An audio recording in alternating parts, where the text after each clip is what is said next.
Hey, friend. It's my board member. It's our board member. Long time no see. Good. I'll be right back. Sorry. All right, hello everybody.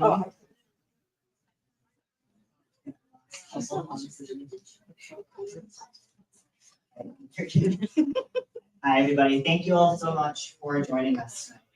We are delighted to welcome Dr. Shelley Sella, pioneering OB-GYN and advocate and the author of Beyond Limits, Stories of Third-Trimester Abortion. Some notes before we begin. Today's event is only possible because of your support. So when you shop at Left Wing Books, your money stays right here in our local economy. It funds our streets, parks, and more. It also helps writers get the support that they deserve. It is more urgent than ever that marginalized, progressive voices have a space to come together and to be heard. And we can only put on events like this when you buy your books from us. Thank you so much for coming tonight and supporting us. This event is a combo brought to you by a combination of people tonight. So the store being one of them. The second is the Left Wing Books Foundation, which is the nonprofit wing of the store dedicated solely to protecting literacy and justice for all. The foundation's various projects include giving free books to kids in St. Louis public schools, giving away free banned books to anybody who asks, and of course supporting events like this. If you are able to make a donation to support the foundation tonight, please see any of our booksellers, and thank you in advance. And finally, our third partner tonight is the fantastic Missouri Abortion Fund. Yes. We've had the pleasure of working with them for a couple other of our events and book clubs and various things in the past, so we're really happy to have them here with us again tonight. And they are a vital group that provides financial assistance to Missouri residents who cannot afford the full cost of abortion care. So here to tell us more about the Missouri Abortion Fund, as well as to introduce our speakers, please give a warm welcome to the Executive Director, Jess. Hi, everybody. Thank you so much for being here. I'm excited to give you a little overview about the fund and then introduce our guests this evening. We know it will be an insightful conversation, and so we'll be hearing from them shortly. But again, I wouldn't be doing my job if I did not promote the fund tonight. So Missouri Abortion Fund has been around since 2016. Since then, we have funded 14,505 patients. 1,043 of those patients were seen 20 weeks or later into their pregnancy. That's really critical that we keep that in mind through the conversation this evening. So we have provided more than $3,400,000 to ensure Missouri's economic status does not prevent them from getting the care that they want and need. For the patients we fund later in their pregnancies, appointments easily exceed $10,000 just for the abortion alone.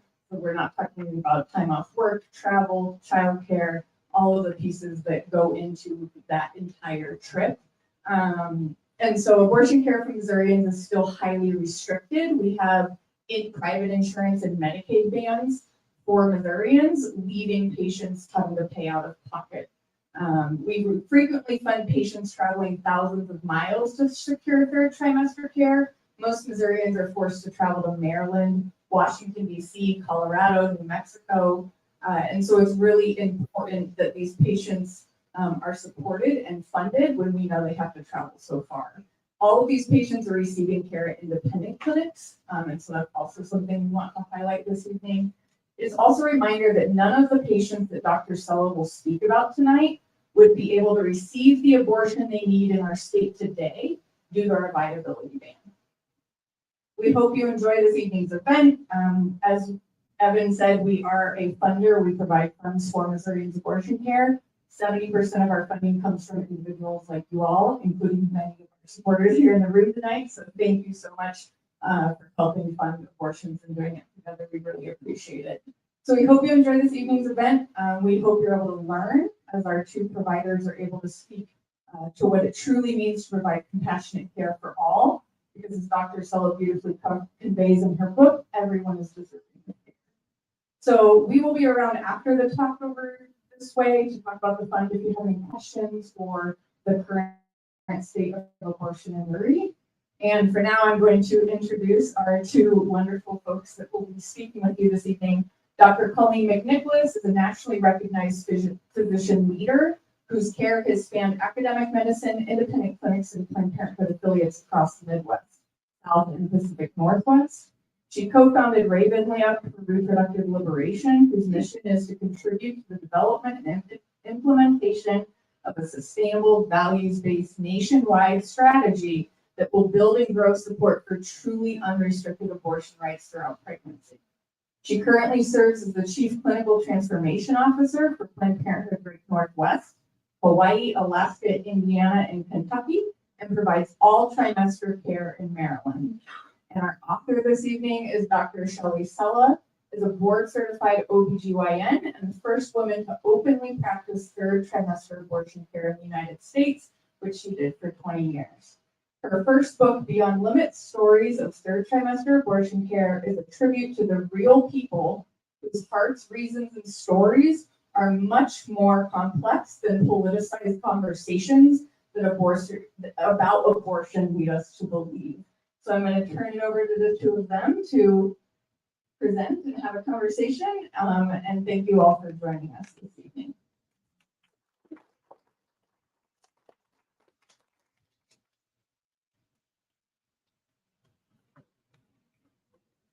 So what I'm going to do is I'm going to read two excerpts.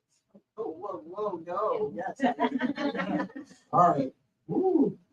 So I'm going to read two excerpts from the book, and then Colleen and I are going to have a conversation, and then you and Colleen will have a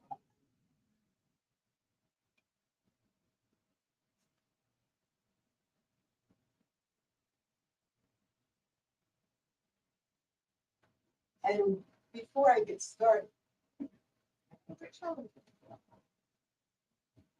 what I thought was if I can provide for a trimester abortion care, I can figure out a microphone.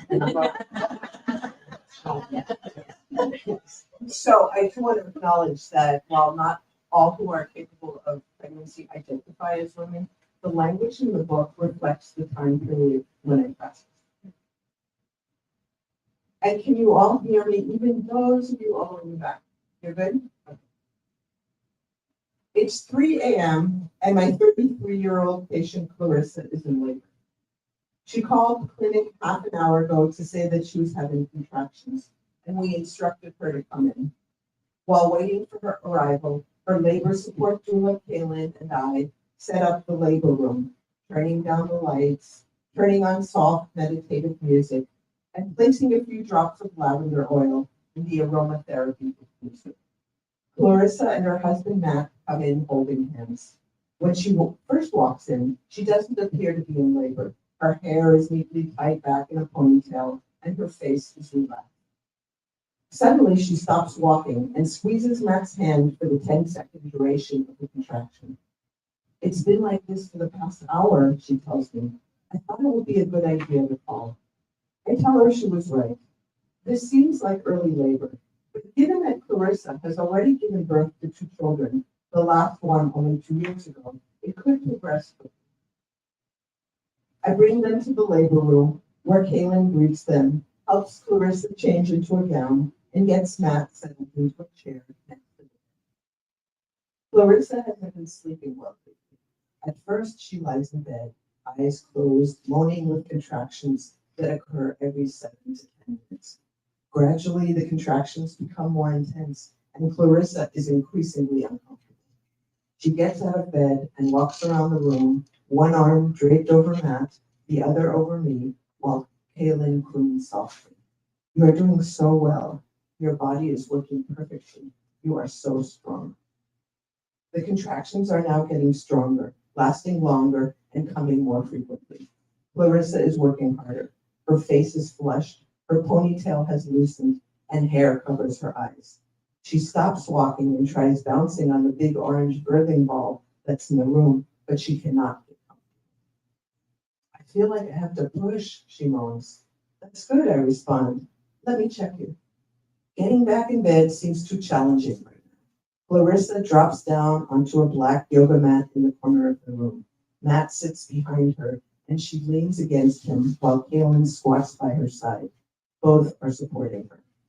I check her cervix and let her know that the baby, who they already named Jeremiah, is coming. Jeremiah is out in 2 pushes. As Clarissa and Matt had previously requested, I immediately place him on Clarissa's chest and she hugs him tightly. Matt gazes at Jeremiah over Clarissa's shoulder. The baby is not crying, but his parents are. Last week, Jeremiah, their longed-for child, was diagnosed with a massive stroke in the womb with no possibility of recovery. Clarissa has just had a 28-week abortion at Southwestern Women's Options Clinic in Albuquerque, New Mexico.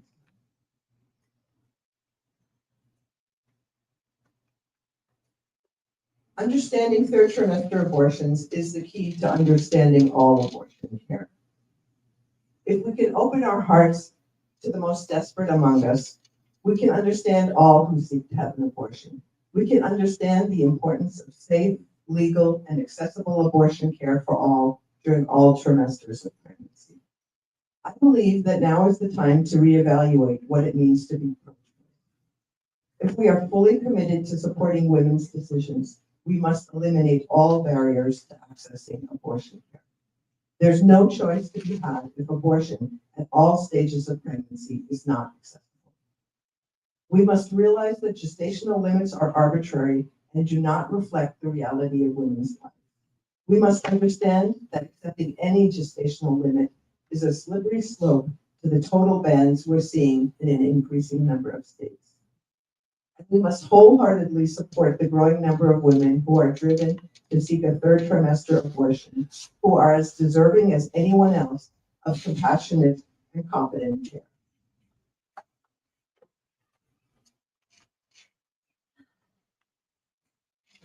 Okay. I want to first actually by saying how thrilled I am to be here. For those of you who have already read the book, you know that Dr. Sella was profoundly impacted by her work with Dr. Tiller. And in the book, we learned that Dr. Tiller believed that in their relationship, he felt that she was his gift to the next generation. And although my technical skills were not given to me by Dr. Sella, I do consider myself as one of those next generation of providers for whom her gifts and as a role model, as a teacher, and as a hero, I have benefited from. So I am profoundly grateful for your work, for the path that you paved for abortion providers to come, and I am delighted to be in conversation. I'm already teary. I'm not sobbing. And I think it's just bringing up Dr. Tiller, and this is George Tiller, who mentored me, and I worked with him for 7 years. I thought that I would work there until I retired, but sadly he was assassinated in church. And then I'm just going to go on a little Please, bit. do. And This is your show. And then one of my colleagues, Dr. Susan Robinson, who was a colleague in Wichita, Kansas, was invited by a provider in Albuquerque, New Mexico, to set up a third trimester practice there. So we started in Wichita and then we moved to Albuquerque. And I just want to say that part about my gift, you are my gift. Oh my God, it's so moving. But I actually think it's true in that I feel like my work and then writing the book is passing on to those like you who are doing the work now, and you are training others. And so really, I really feel like there's this legacy that just keeps going. And I think that's really important, especially in later abortion care. So I want to thank you for carrying it on. One day we can talk about how you get to the point where you can actually retire. That doesn't seem like a achievable goal for me. Okay, so despite villainization from the anti-abortion movement, abortion providers are truly some of the most compassionate humans in the House of Medicine, and recognizing my own bias, I would say in the whole world. But not all good humans and not all good doctors and not all good OB-GYNs choose to practice abortion care, especially third trimester abortion care.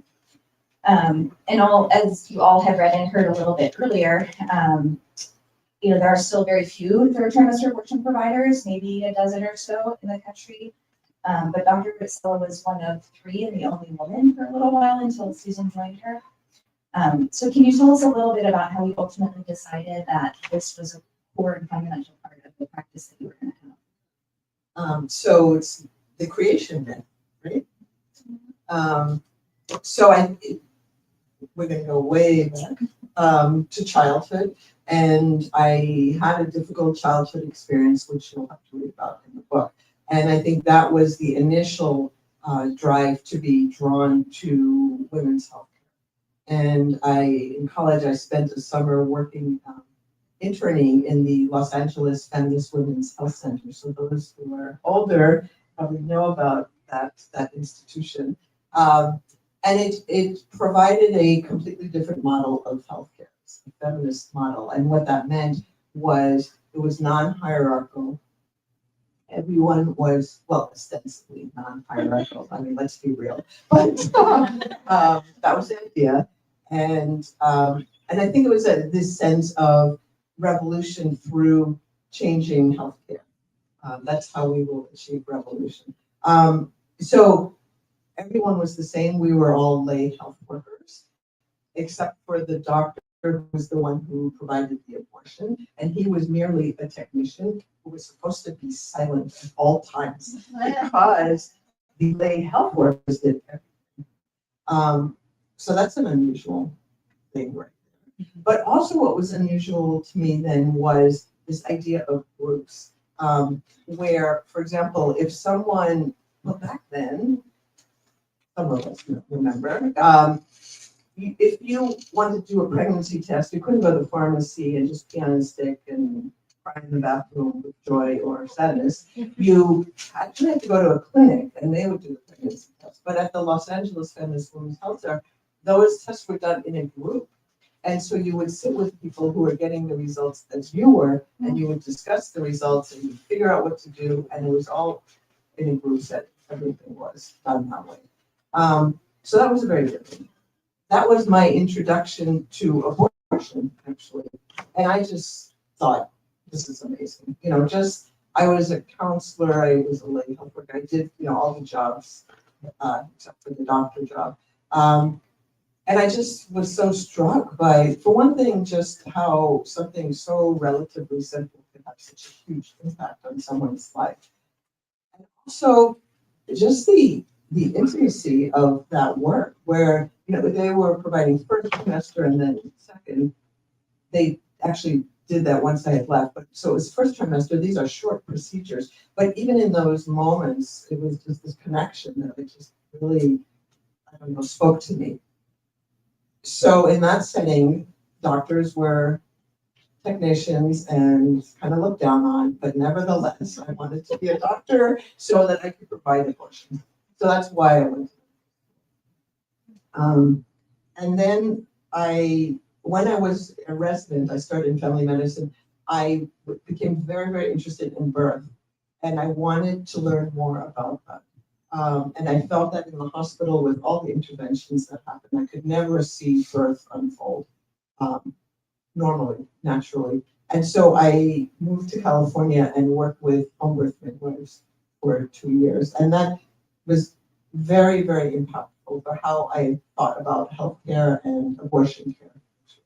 And I just want to point out that when I was in California is where I met my wife, Julie, who was a midwife there, and we have 3 members of her family in the audience who I never met before. So that's actually kind of wonderful.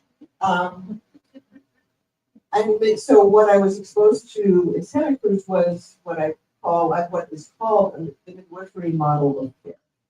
And what it is taking care of the whole person. So not just their physical care, but their emotional care, spiritual care.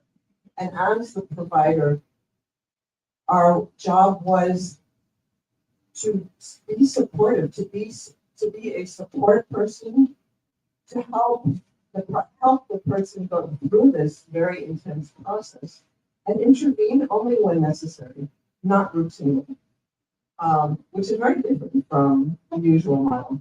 And I think the example that I read kind of typifies the midwifery model. So that also deeply, deeply impacted me. I met Dr. Tiller, and what's going on? Keep going, keep going. I met Dr. Tiller at an abortion conference, which is also when I met Colleen years later. And he was showing a video of his work, talking about his work, and he said the 4 principles of his practice that maybe you have heard before. The woman's body is smarter than the doctor.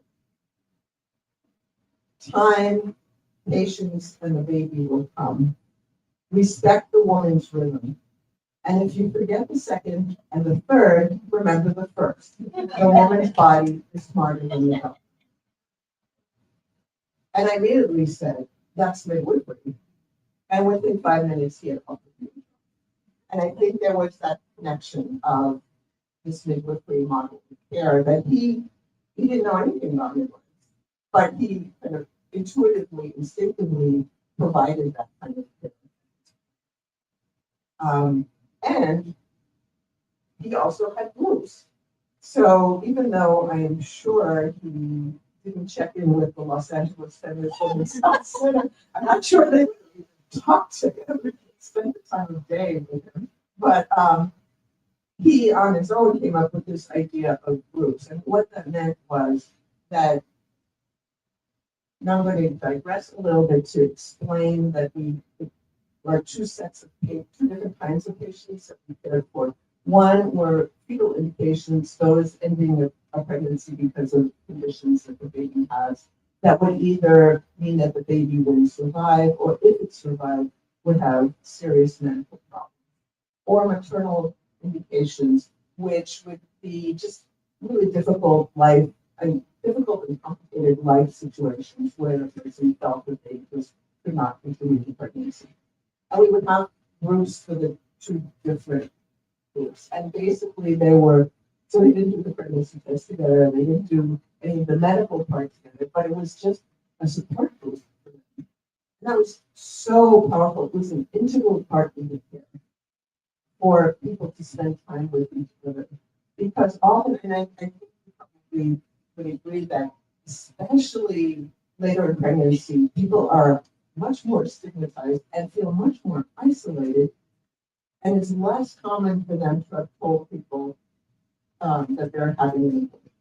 So, often it's someone who hasn't talked to anyone. And so to sit in a room with someone and to be able to sit with someone who knows exactly what you're going through and to get support from each other was incredibly powerful. So the question now, I remember, what drew me to this work? I mean, the ability to provide that kind of care was so profound. I mean, it was kind of my dream, really, of this is how I would like to help people. And in providing abortion later in pregnancy, that's how I was able to. I think you say a couple of times about that. It's really sort of shocking to think how it's such simple intervention. And sometimes we're just there. We don't do anything. We're just there for a few minutes or a single medication. We have the opportunity to hand somebody their life back. And that's not an opportunity you get in medicine very often. So that speaks to your feeling. All right, let's talk about third-trimester abortion. One of the quotes in the book that really stuck with me and I want to share here is, third-trimester abortions are rare, but the situations that drive women to seek them are not. What really differentiates third-trimester patients from those in the first and the second trimesters is the degree of desperation that they feel. So I believe that one of the reasons that later care has intentionally been excluded from abortion advocacy and policy work is because of that gift that you and I get, which is to sit with people in those moments. Most people haven't spent any time sitting in the space of what I call the hard part about abortion, right? Sometimes the 6-week abortion is hard. Sometimes the 32-week abortion is hard. But we haven't, particularly in later abortion, asked people to sit with that and think about it in the ways that we have.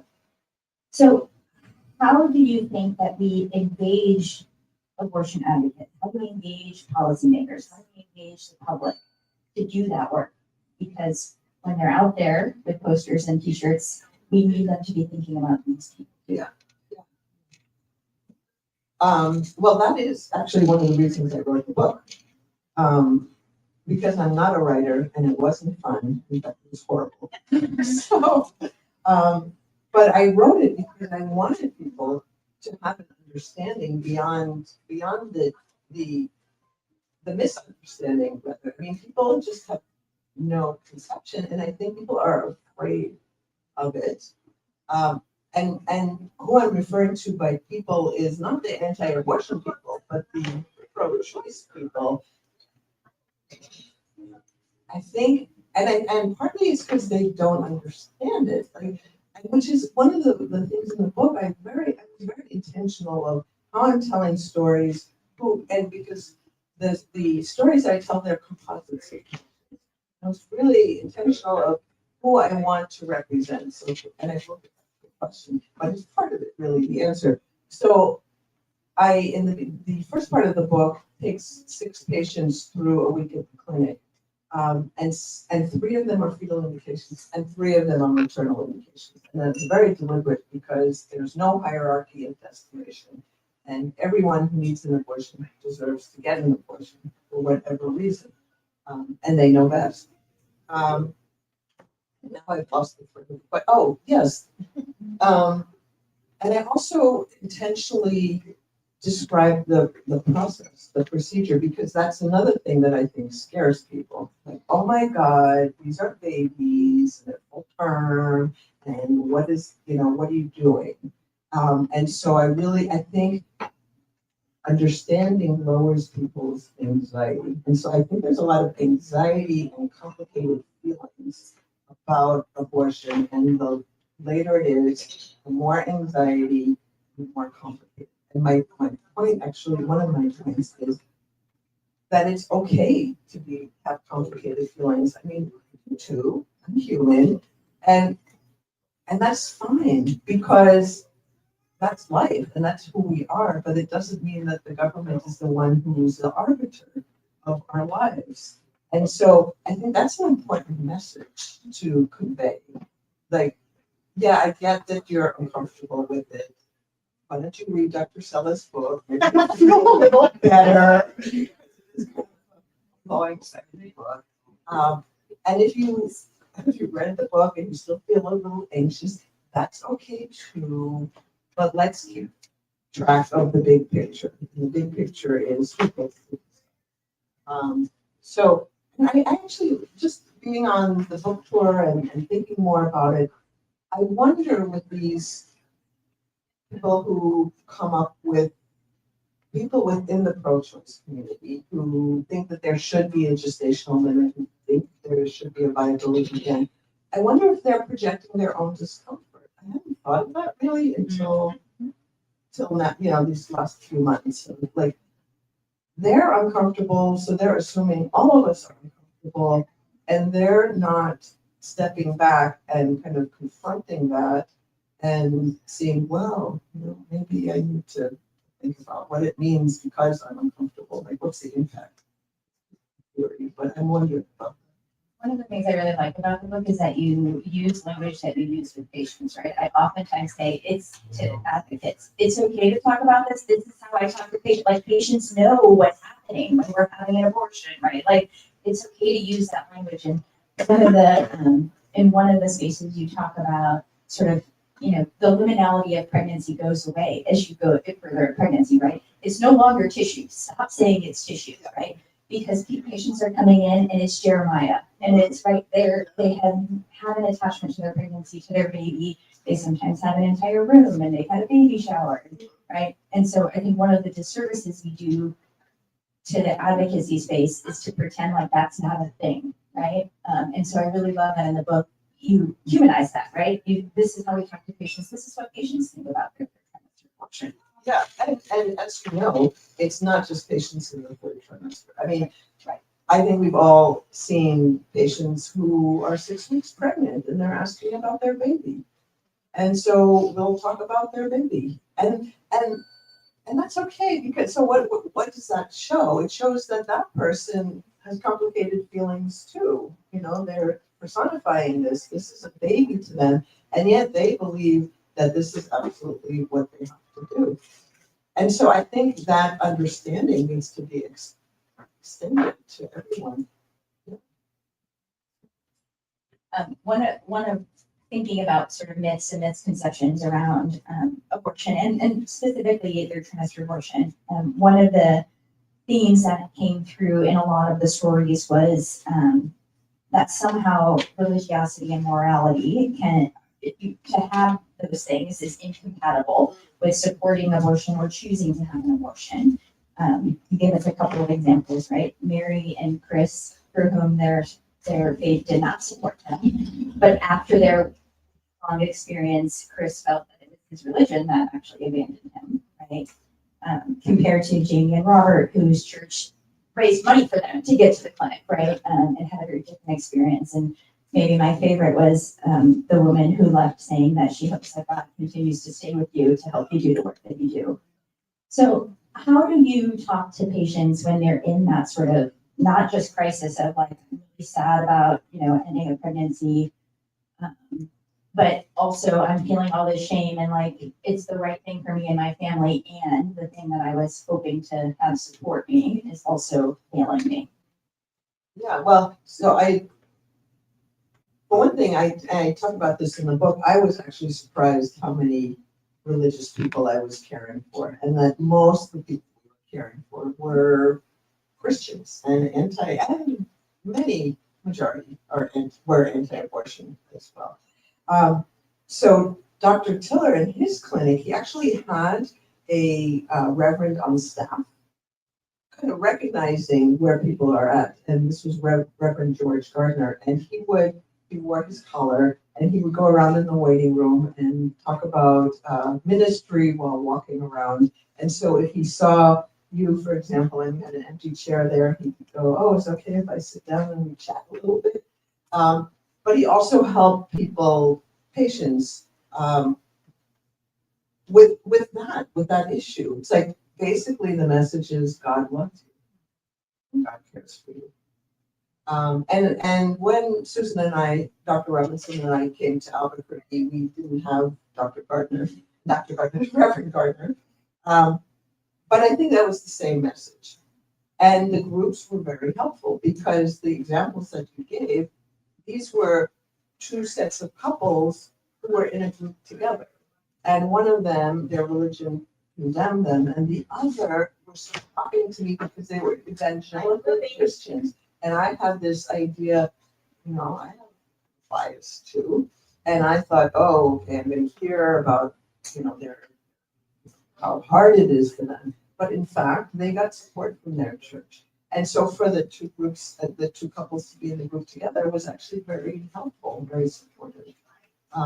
So I think just what we were talking about of just being with people and supporting them and listening is very powerful.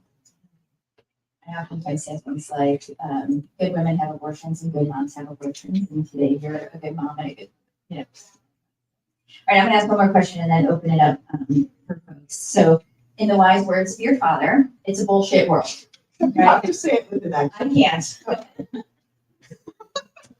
This is the first time that anyone's but actually I taught it to George Tiller, but he said it with his Kansas accent. Oh God. Shelley, it's a bullshit world. So in this bullshit world, there are many, many, many injustices that are needing sort of addressing. And so, when it feels like the world is on fire and we really have this urgency to hurry up and fix something, I think what we're seeing, at least in the abortion space, is that we're trying to just reinstate the status quo, right? So, so in this, bullshit post-real world, how, and maybe for this audience, why should we resist that sort of urgency and that desire to just go back to what it was before? Because it was a bullshit world even back then. And for many patients, those who were seeking abortion care later in pregnancy, it was a post-Roe world even back then. So I actually want to go back to something that was flawed actually from the very beginning and only got worse with time. It was so, I'm sure for all of you, it was so infuriating during the last election to hear about let's restore Roe as if that was some radical and revolutionary thing, so reactionary. You know, sometimes when everything is falling apart, that's the time to create, to dream, to think, how can we make things better? How can we have a better world and not go back to something that's bad? And what was the question? That's it. Yeah, okay, there we go. I mean, this is such hard times on so many levels, but it's also an opportunity. And I do want to say one hopeful thing is you and your colleagues, because there are more third-trimester providers than ever before. There are more clinics. I mean, just think in my lifetime. First, there are only two providers in the whole country, these two guys. And then I was the third, which is kind of amazing. And I don't even know everyone anymore. You know, in Chicago, Hope Clinic just opened, providing all trimester care. Just more and more clinics are opening. And it's not just the clinics, it's the providers who have, I think, a much more extensive view of abortion care and just much more open. So that is very positive. We joke that Dr. Sella and I have the same message. We deliver it very differently. She's a much kinder delivery of our shared values and beliefs, right? Okay, But that's why. that's why we work. That's right. Okay, let's open it up to folks if you have questions. I'm gonna run the microphone around so we can all hear each other. So questions, if you're watching online and you have a question, go ahead and leave it as a YouTube comment. And I'll keep an eye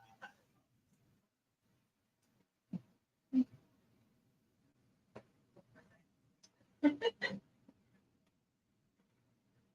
Thank you, and thank you so much for sharing so much and being so vulnerable with your emotions and kind of how you navigate when you were practicing. So I am part of an organization called Medical Students for Choice, and we are facing a lot of restrictions on training at medical schools. And the ability for medical students to access training in banned states. So one of the things I most worry about is that future provider. And so when we're thinking about the most recent policy decision, which was to reverse opt-out of abortion training to opt-in, or medical schools not receive federal funding. That just happened. So when we think about those hurdles, I'd love to hear more about your early experience in like more radical feminist spaces where people were able to effectively circumnavigate the patriarchy. Because I think we're at that stage where we've reached that point where we're going to have to get super creative, and we're not used to that. So it's like turning a big Titanic.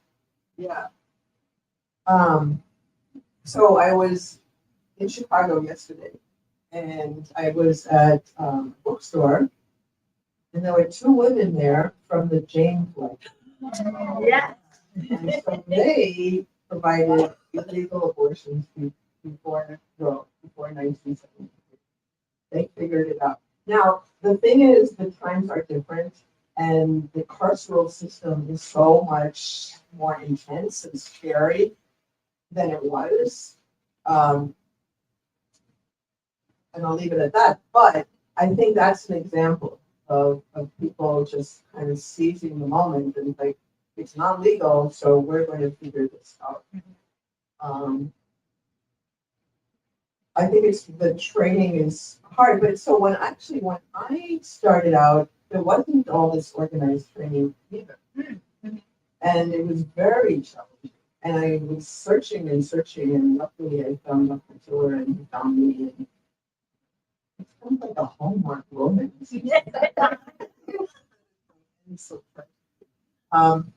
But, so I understand the challenges, and then now, there's so many more programs to train people. I think it's then on the onus is on people like you, actually, at the clinics that are around of training people. I have her email address. Yeah, and I'm sure you feel that, right? I mean, this is what you need to do.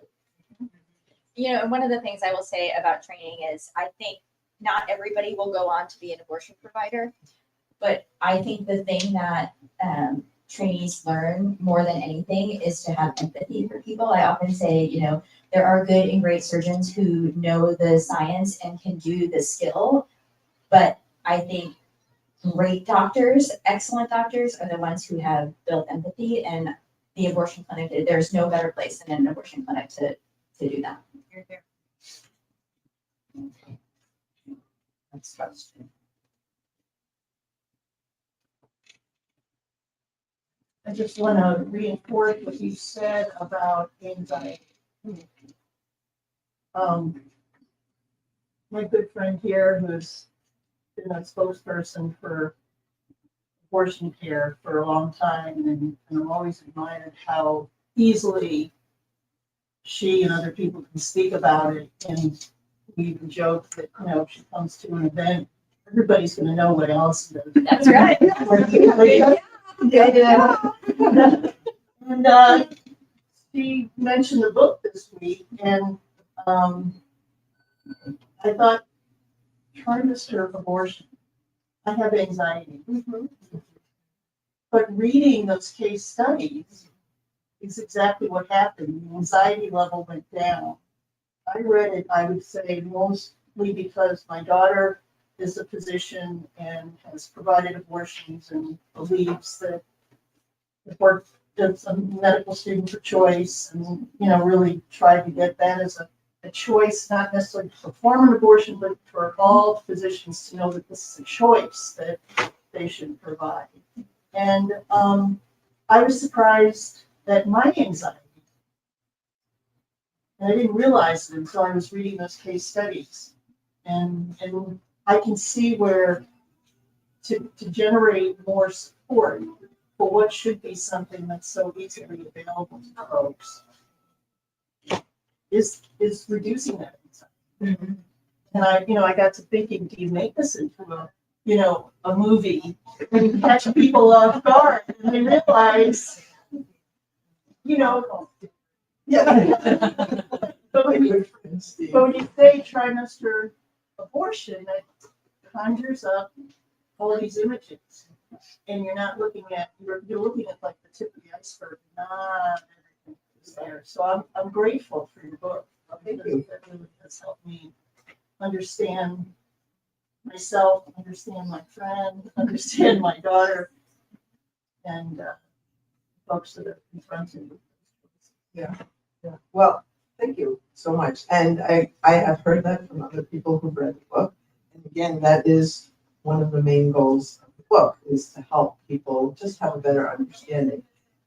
The way that this book came about is that, and I write about it in the book, was that I started keeping a journal from the first day that I flew to Wichita, Kansas to work with Dr. Tiller until the last abortion. And so there are now 22 journals of different shapes, sizes, and colors in my house that I didn't think I would write a book. I actually thought I would donate them to an archive, and I will. But when I was keeping the journal, mostly it was patient stories. There were some kind of technical things. Oh, I gave her this dose of misoprostol. This is what happened, and this didn't work. But mostly it was just patient stories. And I often thought, wow, if people could hear these stories, they would have a very different attitude about abortion care. So that's why I think storytelling is really important. I mean, yes, it's important for. I felt it was important for me to tell these stories, but it's also very important for patients themselves. And more patients are telling their stories. Usually at a book event, we actually have someone who's had a third trimester abortion tell their story first. And that's all about destigmatizing and again, lowering anxiety. Like, oh, here is this very nice person telling you this horror story about how she couldn't get an abortion and she had to, you know, move heaven and earth. Yeah, exactly, yeah. I couldn't get a third-trimester abortion. And so we had to remove life support. And you're so university too. And you talked about the baby is born and the parents are born. There's no son. And it's, you know, what in the world would anybody force somebody to go through that instead of being able to have an abortion? Yeah, and actually that just reminds me of a patient who said to me, and I think really she reflects the thought of many patients, fetal indication patients especially, I cry now, so my baby won't cry later. Like, I will take on this pain because I don't want my child to suffer.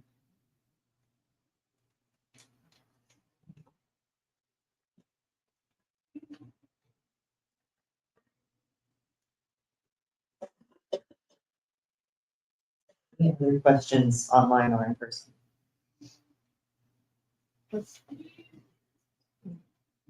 Not a question so much, but a comment. It's been very helpful for me to hear you talk about the anxiety that people have around the discomfort with third trimester abortion. And I had experiences today of talking to someone. I told them I was coming tonight to hear you speak and what the subject matter was. And she said, "Oh, that's a terrible thing." And I said, I thought, well, maybe I'll share my experience and maybe they'll lesson for her. I said, pre-Roe, I helped a 13-year-old get a third trimester abortion. And I thought, well, that should be all I need to say. And it didn't help at all. And I was very surprised because I thought, well, isn't it obvious a 13-year-old needed a third trimester abortion? I mean, isn't that something that makes sense? But anyway, it didn't work. But so it just helped me. I tried. And it helped me put a name on what it was that I think was happening for her, her anxiety. And not every story resonates with every person, right? Which is why I think it's so important that Dr. Sella shares so many different kinds of stories, right? Because age might not be a thing for somebody, but I actually was shocked when I read the story about the person who was trapped in her home, because literally the day after I read that, I had that patient in Maryland. I was like, how many people are trapped in their homes from these abusive husbands, right? Like, it literally was almost the same exact story. And so that's why I think the diversity of stories is important too, right? Because they're human stories, right? I think George used to say that too, right? That if abortion is a human issue, it's not a political issue, it's a human issue, right? It's a matter of the heart. It's a matter of the heart. That's right. It's a matter of the heart.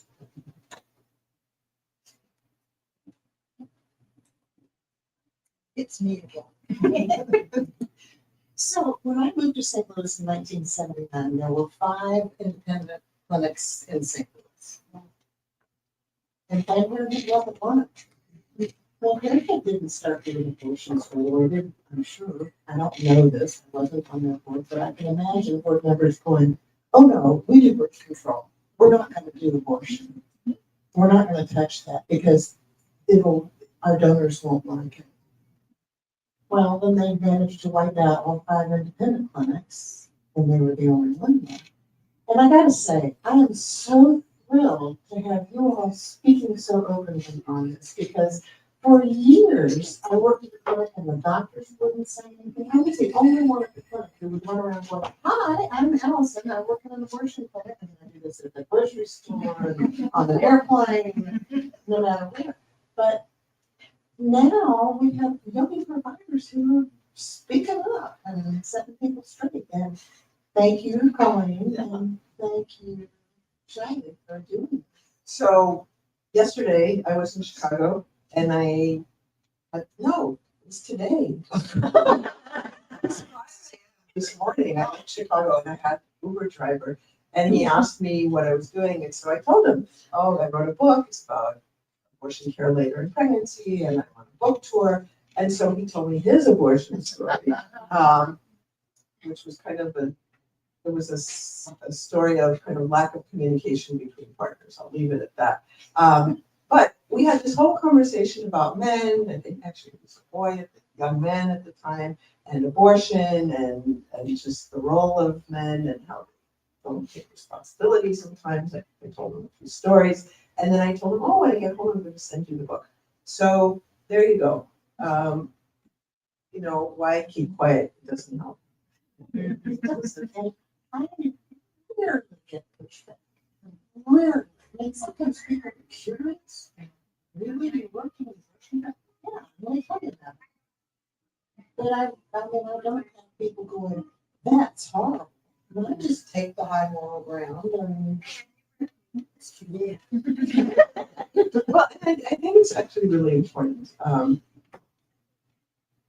that people want to know, people are curious, and I think if we present it in a way, like just kind of matter of fact, yeah, I'm going on a book tour and I wrote a book about booking. It's like it again back to anxiety, but it just kind of makes it possible for people to talk, to have a conversation with you. And it's beyond politics, it's beyond rhetoric. It's like, here we are, this is what I do, this is, how many your story. I think it makes a difference. I mean, obviously, it's more than just us talking to each other. That's not which is kind of how I thought midwives were. But it's not that. I mean, of course, there have to be much more bigger changes. But I do think it is also important to have these conversations with people. But if you've ever heard me talk, you probably heard me say this, right? Everybody asks, what can I do? And I say, put a sticky note above your bed and it's going to say, did I talk about abortion today? Because like Allison, everywhere my wife was like, can we wait 5 minutes? Like 5 minutes before we start talking about abortion. But it's important, right? The data shows us from the beginning of polling, right, that 70+% of people support access to abortion. Everybody's just afraid. Time for one last one. Yes, add one thing. So in the spirit of always talking about, I would say that as an activist in this space, the greatest pushback that we received in the last 4 years has been from within the movement. And people in organizations who don't want to talk about third trimester abortion, but they want to have a lot of branding that talks about abortion access for all. So I think it's important to specifically talk about this issue and how we have failed to center people. When we talk about abortion access for all, that includes third trimester abortion. You have not achieved abortion access for all if people have to travel 5 states over when they're incredibly vulnerable, leave their community and community supports. And so I would just use this moment to encourage everybody to push back within and to examine everything. As Dr. Sella said, we don't have Roe, and I organized under Roe. It was not the best conditions to be organizing under, particularly for Black women. But now we don't. And we have an opportunity to build what people need. So we need to start talking about what people need, not just what we think we can get. Because that's like, we can't settle anymore. And unfortunately, when we lock in certain policies, particularly constitutionally, it makes it harder. And I feel, and I know a lot of people in this room feel, we have a moral obligation to future generations to not lock in something they're going to have to dig out.